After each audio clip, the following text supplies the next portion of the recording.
दोस्तों, जैसे कि आपको मालूम है किसी मोटर को चालू और बंद करने के लिए यदि हम DOL स्टार्टर बनाते हैं तो उस वाले स्टार्टर में हमें स्टार्ट पुश बटन और स्टॉप पुश बटन का इस्तेमाल करना पड़ता है।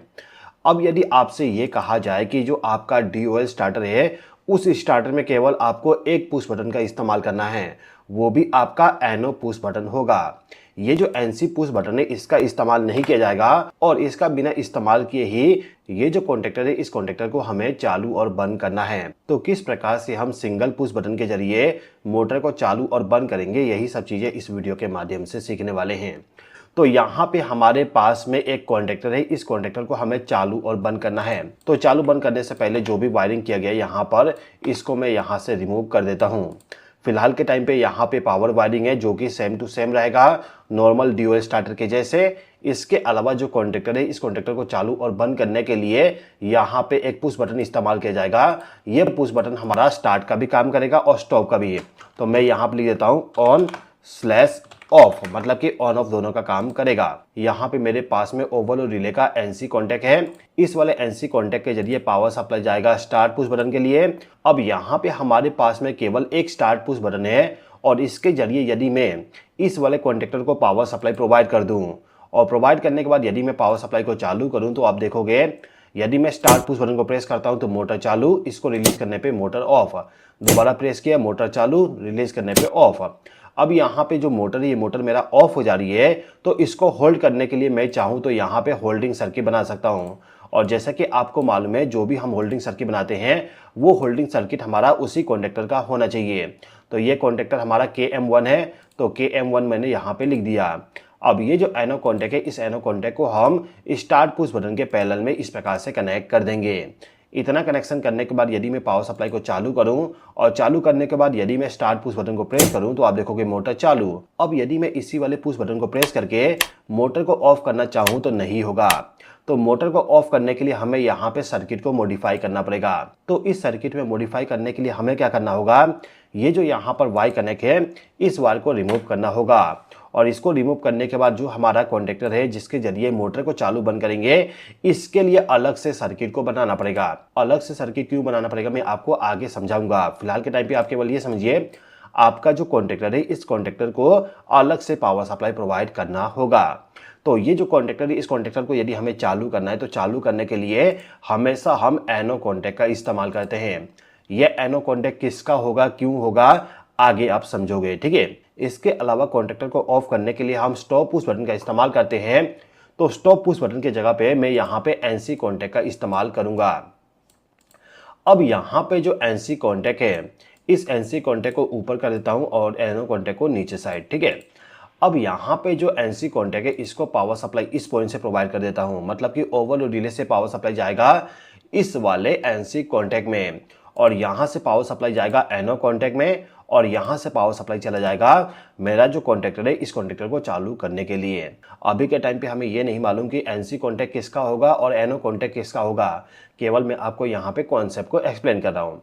अब यहाँ पे जो हमारा वायरिंग है इस वायरिंग में हमें स्टार्ट वाली जो कमांड होती है उस कमांड को होल्ड करने के लिए हमें NO कॉन्टैक्ट का इस्तेमाल करना होता है। तो यहाँ पे मैं एक और NO कॉन्टैक्ट इस्तेमाल करूंगा, इसको मैं इसके पैरेलल में कनेक्ट कर दूंगा इस प्रकार से।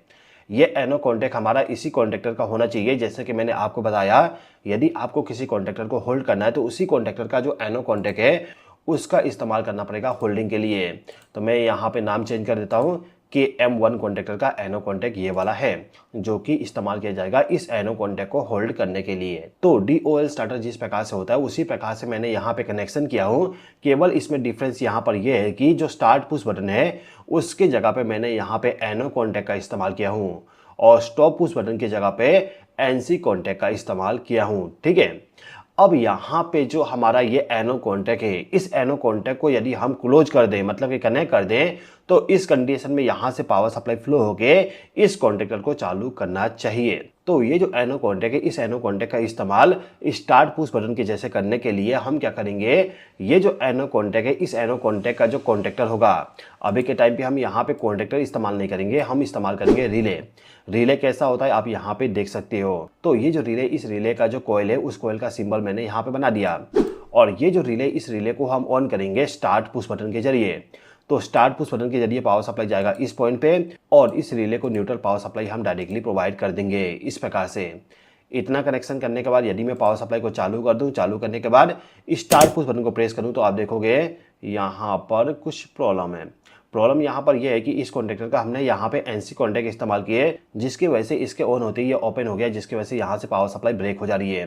तो अभी के टाइम पे हमें क्या करना होगा, ये जो यहाँ पे एनसी कॉन्टेक्ट इस्तेमाल किया गया, ये एनसी कॉन्टेक्ट इस वाले रिले का नहीं होना चाहिए, ये कोई दूसरा होगा। अभी के टाइम पे मैंने यहाँ पे K2 कर दिया, मतलब कि ये दूसरे रिले का एनसी कॉन्टेक्ट है। फिलहाल के टाइम पे हम K1 कॉन्टेक्टर का एनो कॉन्टेक्ट यहाँ पे इस्तेमाल किए। अब यदि मैं स्टार्ट पुश बटन को प्रेस करूँ तो आप देखोगे मोटर चालू हो चुका है। अब यदि हमें इसको ऑफ करना है तो ऑफ करने के लिए हमें इसी वाले पुश बटन का इस्तेमाल करना है। फिलहाल के टाइम पे इसको प्रेस करने से मोटर ऑफ नहीं हो रहा है, तो हमें यहाँ पे सर्किट में और भी चेंजेस करना होगा। तो ये जो कॉन्टेक्टर है इसको चालू करने के लिए हमने यहाँ पर एक रिले का इस्तेमाल कर लिए। सेम इसी प्रकार से इस कॉन्टेक्टर को ऑफ करने के लिए अलग से एक और रिले का इस्तेमाल करेंगे। ये रिले हमारा हो जाएगा ऑफ के लिए, तो मैं इसका नाम लिख देता हूँ ऑफ रिले। इसके बाद ये वाला हो जाएगा हमारा ऑन वाली रिले, तो ऑन रिले। अब ये जो रिले, इस रिले का जो एनसी कॉन्टेक्ट है वो यहाँ पे इस्तेमाल किया जाएगा, मतलब कि इस रिले के ऑन होते ही ये ओपन हो जाएगा और इसके ओपन होने से हमारा जो मेन कॉन्टेक्टर है ये वाली, ये ऑटोमेटिकली ऑफ हो जाएगा। ठीक है, तो यहाँ पे जो हमारा सर्किट है, इस सर्किट में अब हमें मॉडिफिकेशन करना है।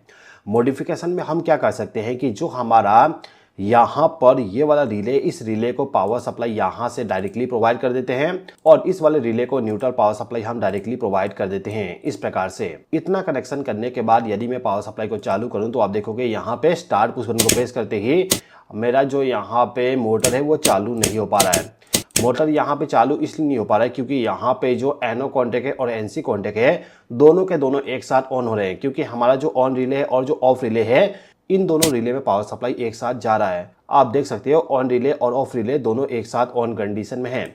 तो इस कंडीशन में हमारा कॉन्टेक्टर चालू नहीं हो पाएगा।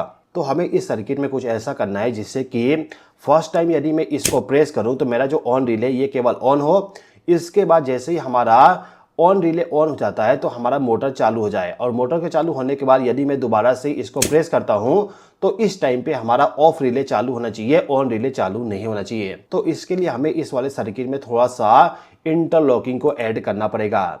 इंटरलॉकिंग में हम क्या करेंगे, जो हमारा मेन कॉन्टेक्टर है, इस कॉन्टेक्टर का जो एनसी कॉन्टेक्ट है, जैसे कि यहाँ पे एनसी कॉन्टेक्ट है, इसको लाके हम इस पॉइंट पे कनेक्ट कर देंगे। एनसी कॉन्टेक्ट हम यहाँ पर इसलिए कनेक्ट कर रहे हैं क्योंकि ये जो एनसी कॉन्टेक्ट है, ये एनसी कॉन्टेक्ट हमारा पावर सप्लाई को आगे फ्लो करवाते रहेगा, लेकिन जैसे ही हमारा कॉन्टेक्टर ऑन होता है तो इसको ओपन कर देगा और इसको ओपन करने के बाद सर्किट यहाँ पर ब्रेक हो जाएगा, जिसकी वजह से पावर सप्लाई इस वाले सर्किट में फ्लो नहीं हो पाएगा। अभी के टाइम पे इस वाले सर्किट में भी हमें इंटरलॉकिंग को ऐड करना पड़ेगा। इस वाले सर्किट में हमें क्या करना होगा कि जो हमारा मेन कॉन्टेक्टर है, इस कॉन्टेक्टर का जो एनो कॉन्टेक्ट है, इस एनो कॉन्टेक्ट के जरिए पावर सप्लाई ऑफ वाले रिले में जाएगा। अब ये जो एनो कॉन्टेक्ट है, इसमें पावर सप्लाई, ये जो ऑन ऑफ स्विच है, इसी के जरिए जाना चाहिए, मतलब कि इसको प्रेस करने के बाद ही पावर सप्लाई इस वाले सर्किट में जाना चाहिए। इसीलिए मैंने इसको यहाँ पर कनेक्ट कर दिया। ये जो यहाँ पे होल्डिंग सर्किट कनेक्ट है, इसका इस्तेमाल नहीं किया जाएगा, तो मैं इसको यहाँ से रिमूव कर देता हूँ। ये जो यहाँ पे पुश बटन है, इसके पैरेलल में हमें कोई भी होल्डिंग सर्किट का इस्तेमाल नहीं करना है। ठीक है, तो अभी के टाइम पे जो हमने कनेक्शन किए, इस कनेक्शन को एक बार चेक कर लेते हैं। तो मैं यहाँ पे पावर सप्लाई को चालू किया। पावर सप्लाई को चालू करने के बाद स्टार्ट पुश बटन को प्रेस किया, मेरा मोटर चालू हुआ, फिर ऑफ हो गया। आप यहाँ पे देखिए, मैं इसको प्रेस करता हूँ, मोटर चालू बंद हो रहा है। तो यहाँ पे कुछ प्रॉब्लम है, प्रॉब्लम को हम सॉल्व करते हैं। तो सबसे पहले मोटर को ऑफ कर देता हूँ। ऑफ करने के बाद यहाँ पे प्रॉब्लम क्या आ रहा है उसको समझते हैं। तो जैसे ही हम स्टार्ट पुश बटन को प्रेस करें, हमारा ये वाला रिले ऑन हो रहा है और इसकी वजह से हमारा कॉन्टेक्टर ऑन हो जा रही है। इस वाले कॉन्टेक्टर का हमने एनसी कॉन्टेक्ट यहाँ पर इस्तेमाल किया, जिसकी वजह से ये ओपन हो जा रही है, जिसकी वजह से यहाँ पे हमारा सर्किट ब्रेक हो जा रहा है, जिसकी वजह से यहाँ पे हमारा जो मोटर है ये बार बार चालू बंद हो रहा है। तो बार बार चालू बंद होने वाला जो प्रॉब्लम है उसको सॉल्व करने के लिए हमें यहाँ पे एक होल्डिंग सर्किट बनाना होगा। तो मैं यहाँ पे एक एनो कॉन्टेक्ट इस्तेमाल करूंगा। ये एनो कॉन्टेक्ट होगा हमारा ऑन वाले रिले का। तो इस वाले एनो कॉन्टेक्ट को हम इसके पैरेलल में कनेक्ट कर देंगे इस प्रकार से। अब इसका कनेक्शन करने के बाद हम यहाँ पे पावर सप्लाई को चालू करते हैं और स्टार्ट पुश बटन को प्रेस करते हैं। आप देखोगे मोटर चालू हो चुका है, लेकिन अभी के टाइम पे आप देखोगे मैं यदि इसको प्रेस करके रखूंगा तो मोटर चालू बंद हो रहा है। रिलीज करने के बाद मोटर चालू रह रहा है, लेकिन प्रेस करने पे चालू बंद हो रही है। तो प्रेस करने का टाइम पे जो चालू बंद हो रहा है, इसको सॉल्व करने के लिए हमें यहाँ पे ये वाला जो सर्किट है इसमें थोड़ा सा मॉडिफिकेशन करना पड़ेगा। हम क्या करेंगे, जो यहाँ पे ये वाला पावर सप्लाई है इसको यहाँ से ब्रेक करेंगे और ब्रेक करने के बाद इसके बीच में हम एनसी कॉन्टैक्ट को कनेक्ट करेंगे। ये एनसी कॉन्टैक्ट हमारा इस वाले रिले का होगा, मतलब कि ऑन वाली जो रिले इसका जो एनसी कॉन्टैक्ट है इसको हम यहाँ पे लाएंगे और इसको पावर सप्लाई इस वाले स्टार्ट पुश बटन के आउटपुट टर्मिनल से प्रोवाइड कर देंगे इस प्रकार से। और यहाँ से पावर सप्लाई जाएगा इस वाले एनो कॉन्टैक्ट को। इसके अलावा हमें यहाँ पे एक होल्डिंग सर्किट को बनाना होगा, नहीं तो फिर से हमारा मोटर चालू बंद होगा। तो उस प्रॉब्लम को आने से पहले ही मैं यहाँ पे सॉल्व कर देता हूँ। तो यहाँ पे मेरे पास में एनो कॉन्टैक्ट है, इस एनो कॉन्टैक्ट को पावर सप्लाई इस पॉइंट से जाएगा और इसका आउटपुट पावर सप्लाई इस पॉइंट पे जाना चाहिए। ये एनो कॉन्टैक्ट हमारा इसी वाले रिले का होना चाहिए। तो इसका नाम मैं यहाँ पर K2 कर देता हूँ। K2 मतलब कि ऑफ वाले रिले का एनो कॉन्टैक्ट ये वाला है। तो इतना कनेक्शन करने के बाद एक बार हम चेक कर लेते हैं हमारा सर्किट वर्क कर रहा है कि नहीं कर रहा है। तो मैं यहाँ पे पावर सप्लाई को चालू किया, पावर सप्लाई को चालू करने के बाद स्टार्ट पुश बटन को प्रेस किया, आप देख सकते हो मोटर चालू। स्टार्ट पुश बटन को प्रेस करने से ये वाला एनो कॉन्टैक्ट क्लोज हुआ और इसके वजह से कॉन्टैक्टर हमारा चालू हो गया और इस वाले कॉन्टैक्टर के चालू होने से मोटर हमारा ऑन कंडीशन में चला गया। अब मैं यहाँ पे दोबारा से इसी वाले पुश बटन को प्रेस करता हूँ, आप देखोगे मोटर बंद होकर दोबारा चालू हो गया। इसको प्रेस करने पर मोटर बंद होकर चालू हो जा रहा है, मतलब कि अभी भी कुछ प्रॉब्लम है। क्या प्रॉब्लम है थोड़ा सा देखते हैं। तो इस वाले सर्किट में अभी के टाइम पे मैं ये देख सकता हूँ कि ये जो यहाँ पर सर्किट है, इस सर्किट में हमने इस वाले ऑन रिले का इंटरलॉकिंग यहाँ पे प्रोवाइड किए है, लेकिन इस वाले सर्किट में हमने ऑफ वाले रिले का इंटरलॉकिंग प्रोवाइड नहीं किए, जिसके वजह से ये सर्किट हमारा रीसेट हो जा रही है, जिसके वजह से मोटर हमारा दोबारा चालू हो जा रहा है। तो इस वाले सर्किट को रीसेट होने से बचाने के लिए हमें क्या करना होगा कि ये जो हमारा सर्किट है, इस सर्किट में एनसी कॉन्टैक्ट को कनेक्ट करना होगा। ये एनसी कॉन्टैक्ट हमारा ऑफ वाले रिले का होना चाहिए। अब ये जो एनसी कॉन्टैक्ट है इसको लाके हमें इस वाले सर्किट में कनेक्ट करना है। तो मैं क्या करूंगा, यहाँ पर ये जो यहाँ पे वायर कनेक्ट है इसको डिलीट करके इसके बीच में मैं यहाँ पर इस वाले एनसी कॉन्टैक्ट को कनेक्ट कर दूंगा इस प्रकार से। इसका कनेक्शन करने के बाद मेरा जो पूरा सर्किट है, ये सर्किट पूरा अच्छे तरीके से वर्क करेगा। चलिए एक बार देख लेते हैं सर्किट वर्क कर रहा है कि नहीं कर रहा है। तो मैंने यहाँ पे पावर सप्लाई को चालू कर दिया। पावर सप्लाई को चालू करने के बाद ये जो पुश बटन है इसको मैं प्रेस करता हूँ, तो आप देखोगे यहाँ पे मोटर चालू हो चुका है। मोटर के चालू होने के बाद यदि मैं दोबारा इसको प्रेस करूँ तो मोटर ऑफ हो जाएगा। आप यहाँ पे देखिए, इसको प्रेस करने से मोटर चालू, दोबारा इसको प्रेस करने से मोटर ऑफ। तो हमने केवल सिंगल पुश बटन का इस्तेमाल करते हुए DOL स्टार्टर बना दिए, जिसके जरिए केवल पुश बटन को प्रेस करने से मोटर को ऑफ कर सकते हैं और उसी पुश बटन को प्रेस करके हम मोटर को चालू कर सकते हैं। दोस्तों, यदि आप इस प्रकार से इलेक्ट्रिकल वायरिंग सीखना चाहते हैं तो इसके लिए मैंने इलेक्ट्रिकल वायरिंग का एक मास्टर कोर्स बनाया हूं, जिसमें मैंने पूरा का पूरा इलेक्ट्रिकल वायरिंग को एक्सप्लेन किया हूं। ये जो इलेक्ट्रिकल वायरिंग का मास्टर कोर्स है, इस कोर्स को ज्वाइन करने के बाद आप आसानी से किसी भी स्टार्टर का पूरा अच्छे तरीके से वायरिंग कर पाओगे। ये जो कोर्स है, इस कोर्स को ज्वाइन करने के बाद आपको मैं एक टेलीग्राम ग्रुप में ज्वाइन करवा दूंगा, जिसमें मैं डेली का डेली एक क्वेश्चन को देता हूं। जैसे कि जो आज मैंने आपको बताया कि इस प्रकार से एक सिंगल पुश बटन के जरिए मोटर को चालू और बंद करेंगे, उसका लॉजिक मैंने कल सभी स्टूडेंट को दिया था। और उस क्वेश्चन को देने के बाद सभी लोगों ने अपना कोशिश किया और सर्किट को बनाया, और स्टूडेंट के जरिए जो भी सर्किट बनाया गया उस सर्किट में क्या दिक्कत है, स्टूडेंट के जरिए ही पूरा का पूरा कमेंट के जरिए आंसर दिया गया है। जैसे कि आप देख सकते हो, स्टूडेंट के जरिए ही पूरा का पूरा यहाँ पे कमेंट करके बताया गया है कि सर्किट सही है कि खराब है। साथ ही साथ में स्टूडेंट को जो भी प्रॉब्लम आती है, मतलब कि जो भी दिक्कत होती है, वो यहाँ पे क्वेश्चन करके मुझसे पूछ सकते हैं। जो भी क्वेश्चन रहता है मैं उनका पूरा का पूरा आंसर को दे देता हूँ, जैसे कि यहाँ पे मैंने रिप्लाई को दिया हूँ।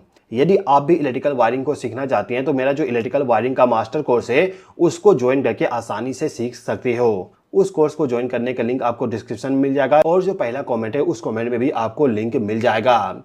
दोस्तों, उम्मीद करता हूं कि आपको ये वीडियो पसंद आया होगा। वीडियो पसंद आए तो लाइक जरूर कर दीजिएगा, और यदि आपने अभी तक मेरे चैनल को सब्सक्राइब नहीं किया तो सब्सक्राइब भी कर लीजिएगा। इस वीडियो को देखने के लिए धन्यवाद।